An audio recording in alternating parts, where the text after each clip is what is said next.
Oh yeah, and there's these other guys over here. Oh yeah, and then there's these other dozens and dozens and dozens. I wonder how many parties that there actually are. I mean, there are dozens. Yeah, there's a lot in the U.S., and we only hear about the Democrats and Republicans. So tell me this. Let's say South Park did it. You're going to vote between, what is it, a douchebag and a shit sandwich? A shit sandwich or whatever it was. Like, if to me, to vote for somebody with whom you don't agree with, and that doesn't mean every little point. I mean, like, the entire package. You know, when you don't agree with their idealism, and you're just voting for them to vote, isn't that throwing away a vote? Like, we have this sacred right in this country where we get offered a bunch of options every 4 years to decide who gets to lead us. I lead myself. That's a discussion for a different day. But we get told that we have to decide every 4 years who gets to lead for us. So if I'm writing down a vote for somebody who I don't agree with, isn't that the actual definition of throwing away my opinion? Yeah, so I feel like people vote for who they vote for one of three different reasons. One, they are voting against the other candidate.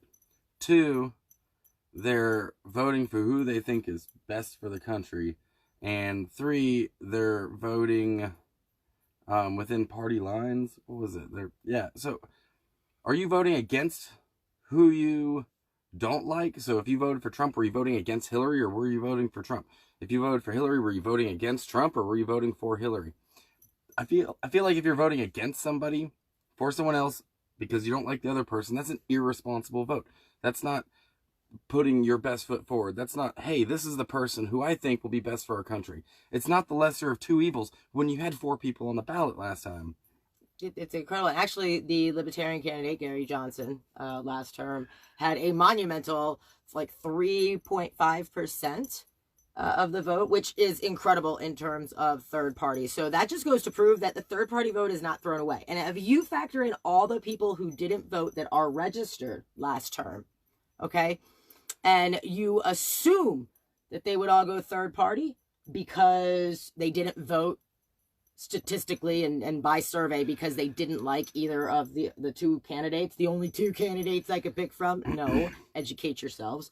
If you factored in all those votes, Johnson would have won by a landslide.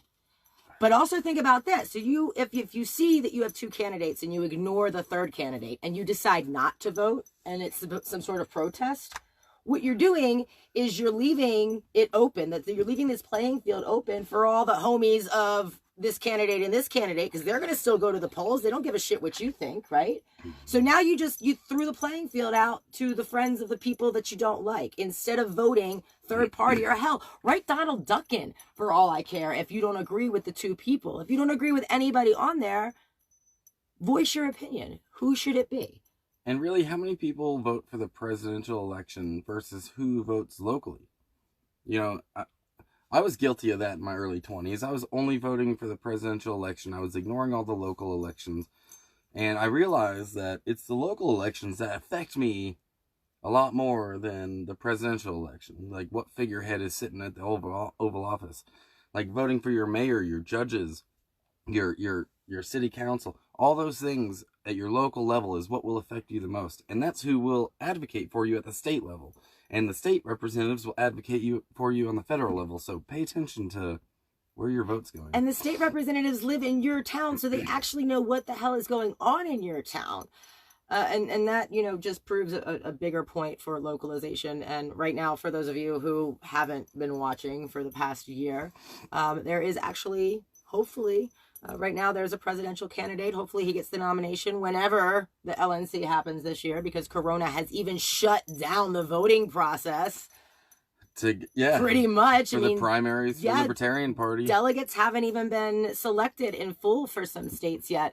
But there is an option on the ballot for localization, for eliminating the strong arm of the federal government, bringing it back down to those 3 main principles that you mention over and over and over again anytime we talk about this, and letting the states decide. And we see that works just through cannabis.